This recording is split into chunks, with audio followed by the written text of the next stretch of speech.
जी अस्सलाम वालेकुम, कैसे हैं आप सब। उम्मीद है कि आप सब खैरियत से होंगे। तो आज हम जिक्र करेंगे सस्सी का और उसका जिंद पंजाब जाने का मतलब हम जिक्र करने वाले हैं कार्बन फैमिली का, दैट इज़ 4A ग्रुप। और इसको मैंने ऐसे याद रखा हुआ है स सी गई सिंध पंजाब, ठीक है ना। तो कार्बन, सिलिकॉन, जर्मीनियम और टिन और लेड ये मिलकर आपके पास बनाते हैं कार्बन फैमिली और ग्रुप 4A। स्मार्ट सिलेबस में इसका सिर्फ इंट्रोडक्शन, टाइप, अक्रेंस वगैरह थोड़ी सी चीज़ें शामिल हैं और कार्बन डाइऑक्साइड और कार्बन मोनोऑक्साइड के बारे में थोड़ी सी डिस्कशन है। तो चलो इसको बड़े अच्छे तरीके से, सुलझे हुए तरीके से पढ़ने की कोशिश करते हैं। बेसिकली बेटे ग्रुप जो 4A है उसके अंदर आपके पास जो एलिमेंट्स इंक्लूड हैं, अगर मैं उनका अटॉमिक नंबर लिखूँ तो कार्बन का अटॉमिक नंबर होता है आपके पास 6, सिलिकॉन का होता है 14, जर्मीनियम का आपके पास होता है 32 और टिन का होता है पूरा 50 और लेड का होता है 82।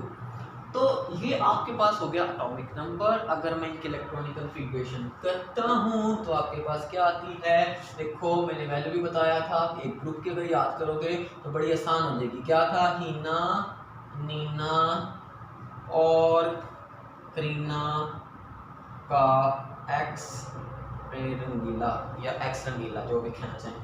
तो बेटे इसका ऐसा है, जैसा कि पी ब्लॉक से बिलोंग करता है ये, तो 1s2 हो गया। यहाँ पे आगे क्या आएगा 2s2 2p2। तो इसके पी ऑर्बिटल में 2 इलेक्ट्रॉन्स होते हैं आपके पास। सिमिलरली इधर भी आपके पास क्या आ जाएगा 3s2 और 3p2। हाँ, यहाँ पे डी ऑर्बिटल की इन्वॉल्वमेंट शुरू हो जाएगी जर्मीनियम पे आके, ठीक है ना। तो यहाँ पे बाकी तो सारा सेम आएगा, मतलब आपके पास आएगा 4s2 4p2, लेकिन यहाँ पे आ जाएगा 3d10, ओके। और यहाँ पे आ जाएगा 4d10 फिर, ठीक है। और यहाँ पे क्या आ जाएगा फिर 5s2 और 5p2।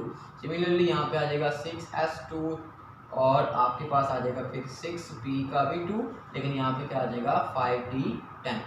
तो ये इसकी इलेक्ट्रॉनिक कॉन्फ़िगरेशन है, इसको याद रखिएगा। डी ऑर्बिटल की इन्वॉल्वमेंट जर्मेनियम से शुरू हो जाती है। अच्छा, नेचर की बात करें, मेटल कौन है, नॉन मेटल कौन है, तो अगर देखें तो बेटे कार्बन और सिलिकॉन। कार्बन तो प्योरली नॉन मेटल है, carbon is pure non metal. Silicon भी नॉन मेटल ही कंसीडर किया जाता है। इसको भी मैं कह सकता हूँ this is to somewhat non metal, लेकिन ये मेटलॉइड्स में आपके पास आ जाता है। लेकिन जैसे जैसे बेटे हम टॉप टू बॉटम आते हैं, मेटेलिक कैरेक्टर इंक्रीज होता है और जब हम जर्मीनियम, टिन और लेड तक पहुँचते हैं तो हमारे पास यहाँ पे मेटल्स आना शुरू हो जाते हैं, मतलब मेटेलिक कैरेक्टर इंक्रीज होता है। तो नॉन मेटल हैं, ये भी मेटलॉइड्स वगैरह आ जाते हैं सेंटर में। मतलब इस जगह पे आपके पास जो सिलिकॉन और जर्मीनियम है ये ज़्यादातर मेटलॉइड ही कंसिडर किए जाते हैं, लेकिन टिन और लेड जो हैं ये आपके पास प्योर मेटल हैं। तो ये 2 मेटल हो गए, ये तो आपके पास नॉन मेटल्स हो गए, ठीक है, सॉरी मेटलॉइड्स हो गए, लेकिन तकरीबन ये नॉन मेटल ही कंसिडर किए जाते हैं। और ये आपके पास हो गया नॉन मेटल। अच्छा, अब तो मेटल और नॉन मेटल की बेस पे हम ऑक्साइड्स का भी बता सकते हैं कि ऑक्साइड्स कैसे होंगे। कार्बन है वो तो प्योर नॉन मेटल है, उसका ऑक्साइड आपके पास कैसा होता है, उसका ऑक्साइड आपके पास एसिडिक होता है। सिलिकॉन का भी ऑक्साइड आपके पास क्या होता है, एसिडिक ही होता है, लेकिन उसके ऑक्साइड से कम एसिडिक। लेकिन जैसे जैसे हम नीचे आते जा रहे हैं तो ये मेटलॉइड्स वगैरह आते जा रहे हैं, तो बेटे इनके फिर आपके पास अगले जितने भी ऑक्साइड्स हैं वो सारे के सारे कौन सी कैटेगरी में आते हैं, वो सारे के सारे आते हैं एल्फोटेरिक ऑक्साइड्स की कैटेगरी में, क्योंकि ये नीचे वाले भी तो इतने ज़्यादा आपके पास मेटल नहीं है अच्छे कि ये आपके पास बेसिक ऑक्साइड बनाना शुरू कर दें। तो ये कैटेगरी आप याद रखिएगा। अब क्वेश्चन इज दैट कहाँ पे होता है। देखिए जाहिर सी बात है, carbon, silicon, carbon earth crust पे इतना ज़्यादा नहीं है, हालांकि हम में कार्बन बहुत ज़्यादा है लेकिन अर्थ क्रस्ट पे कार्बन इतना ज़्यादा नहीं है। लेकिन जो आपकी सिलिकॉन है वो अर्थ क्रस्ट का अप्रॉक्सीमेटली 25% बनाती है। कितना, 25%। और it is one of the most abundant element. पहले नंबर पे ऑक्सीजन है, ऑक्सीजन के बाद सबसे ज़्यादा अबंडेंट जो आपकी अर्थ पे है क्रस्ट पे, दैट इज सिलिकॉन। फिर आता है एल्यूमिनियम। तो अर्थ क्रस्ट पे ही होता है in the form of alumino silicates. तो ये एल्यूमिनो सिलिकेट्स की फॉर्म में आपको अक्सर जगह पे मिलेगा, अंडरस्टैंड। तो ये एक बात ध्यान में रखिएगा। अब कार्बन भी आपको जाहिर सी बात है मिलेगा रॉक की फॉर्म में, और रॉक्स किसकी होंगी, वो रॉक्स होंगी आपके पास उसकी कुछ पोर्स की, लेकिन कार्बन इतना ज़्यादा प्रेजेंट नहीं है। सिमिलरली जर्मीनियम, टिन और ये लेड जो हैं ये भी आपको बहुत स्मॉल अमाउंट में आपको ये मिलेंगे, ये कोई आपको ज़्यादा अमाउंट के अंदर नहीं मिलेंगे। तो ये स्मॉल अमाउंट के अंदर आपके पास अर्थ पे प्रेजेंट है, लेकिन जो मेन चीज़ है अर्थ पे वो आपके पास ऐसी बात है फिर वो ये सिलिकॉन ही है, अंडरस्टैंड। अच्छा, अब इनकी इंपॉर्टेंट ऑर्स डिस्कस कर लेते हैं। आपकी बुक में सिर्फ और सिर्फ कार्बन और सिलिकॉन के ऑर्स दी गई हैं, तो मैं पहले कार्बन का बता देता हूँ। कार्बन आपके पास किस फॉर्म में मोस्टली एग्जिस्ट करता है? कार्बन हमेशा कार्बोनेट्स की फॉर्म में या बाई कार्बोनेट्स की फॉर्म में आपको मिलेगा, और मोस्टली कार्बोनेट्स की फॉर्म में। फॉर एग्जांपल कार्बन एक इस फॉर्म में आपको मिल सकता है मैग्नीशियम कार्बोनेट की फॉर्म में, इसको हम बोलते हैं मैग्नीशियम से मैग्नीसाइड। क्या बोलते हैं? मैग्नीसाइड। इस और को क्या बोलते हैं? मैग्नीसाइड।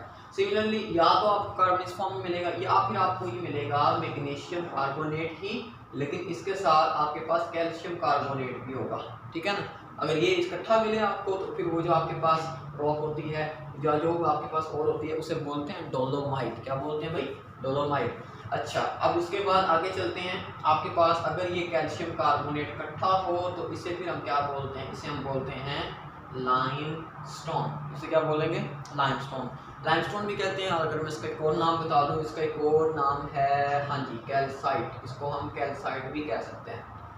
तो carbon most of the time इसी फॉर्म के अंदर रॉक के अंदर आपको मिलेगा, ठीक है ना।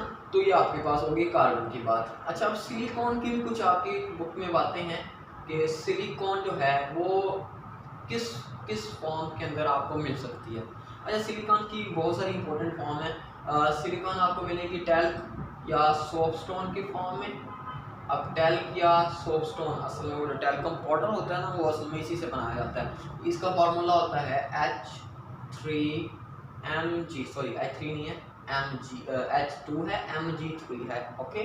और आगे आ जाएगा SiO3 प्राइस। हाँ जी, बिल्कुल यही।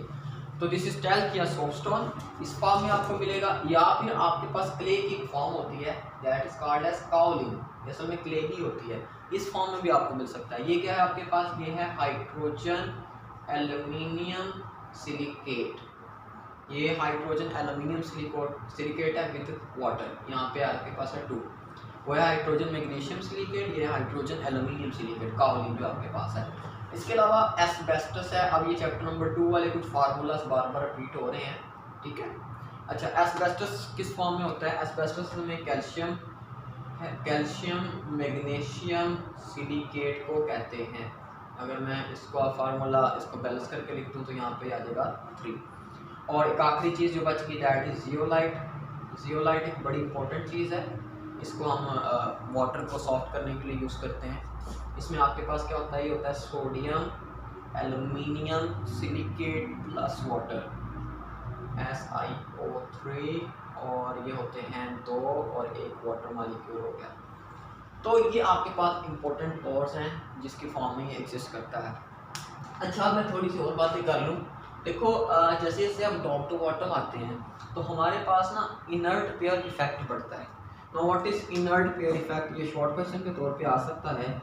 What is inert pair effect? अब देखो, हमारे पास ये जो है ना कार्बन अपने 4 के 4 बॉन्ड यूज करेगा, मतलब ये 4 बॉन्ड की बनाएगा, ठीक है। सिलिकॉन जो है 4 बॉन्ड की बनाएगा, जर्मेनियम जो है ये 4 बॉन्ड की बनाएगा। लेकिन जब हम आते हैं ना टिन पे और लेड पे, इनके पास ऑप्शन है, बाद दफ़ा ये अपने 2 बॉन्ड बनाते हैं और बाद दफ़ा ये 4 बॉन्ड बनाते हैं। हालांकि इनको 4 ही बनाने चाहिए। बाद दफ़ा ये 2 बॉन्ड बनाता है और बाद दफ़ा ये 4 बॉन्ड बनाता है। क्यों?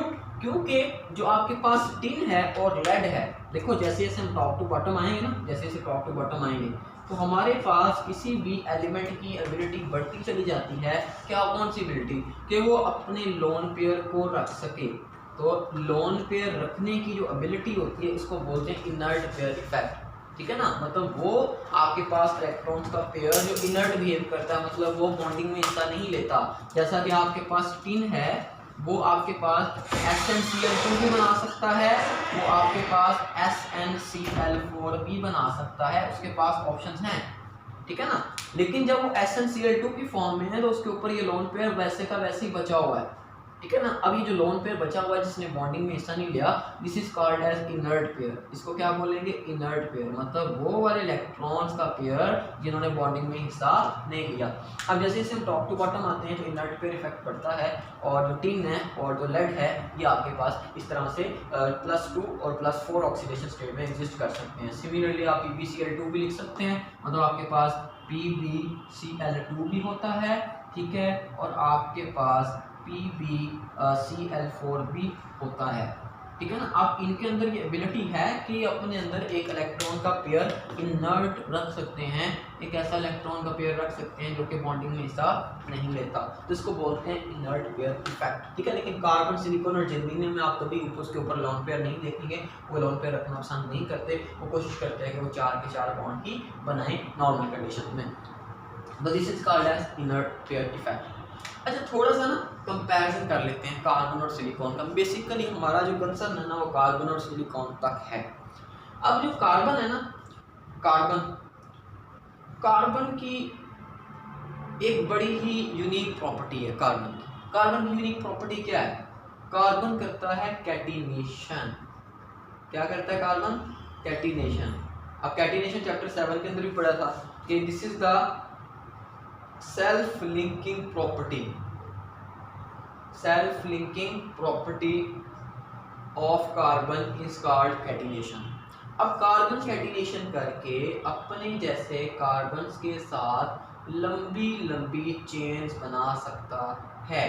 वो कार्बन के साथ भी मिल सकता है, वो हाइड्रोजन के साथ भी मिल सकता है, और जितनी मर्जी चाहे वो लंबी चेन्स आगे बना सकता है। तो ये जो प्रॉपर्टी है ये कार्बन की एक यूनिक प्रॉपर्टी है। तो हम बेसिकली पढ़ के रहे हैं peculiar behaviour of a carbon, ठीक है। पेक्यूलियर बिहेवियर के कार्बन की कौन सी ऐसी प्रॉपर्टीज हैं जो दूसरे एलिमेंट्स जो किसी ग्रुप के अंदर हैं उनसे डिफरेंट है? एक है कैटिनेशन। कैटिनेशन की प्रॉपर्टी जो है वो सिर्फ और सिर्फ कार्बन के अंदर है।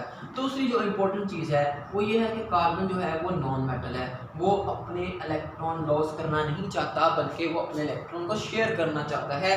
क्योंकि देखें 4 इलेक्ट्रॉन लॉस करना, इसके आउटर शेल में कितने इलेक्ट्रॉन है?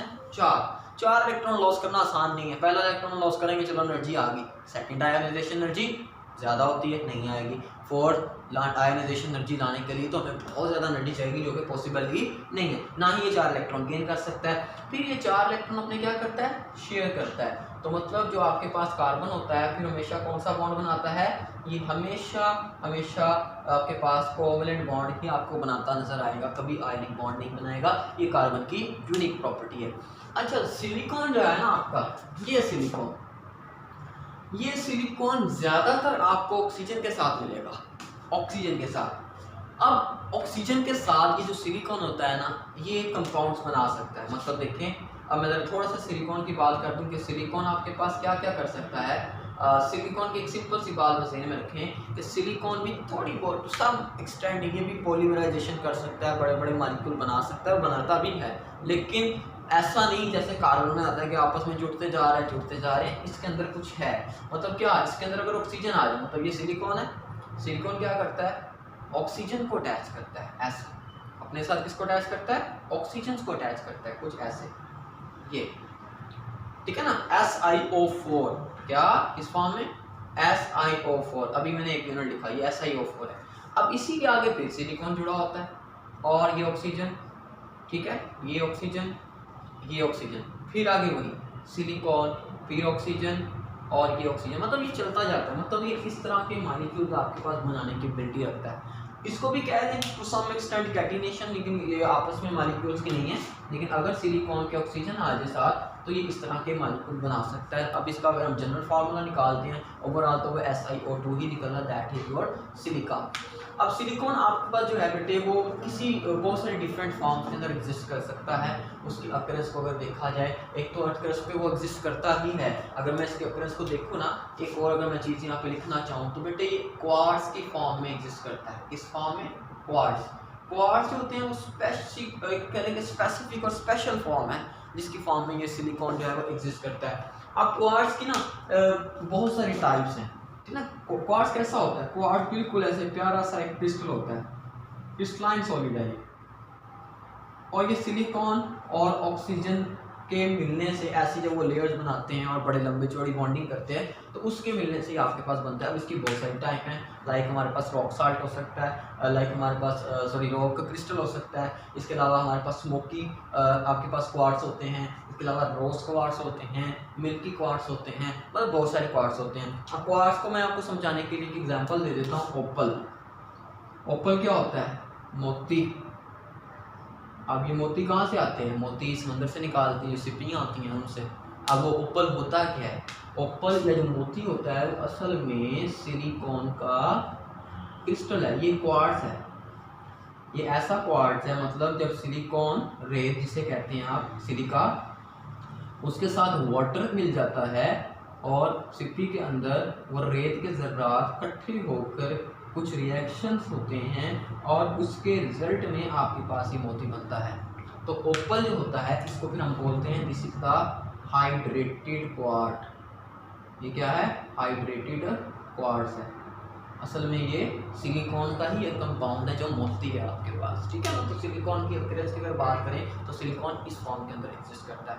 अब हमारे पास सिर्फ एक चीज़ बाकी है, वो हमारे पास क्या है? वो है comparison between carbon monoxide and carbon dioxide. तो उसको हम अभी जल्दी से स्टडी करते हैं। उम्मीद है कि ये समझ में आ गया होगा।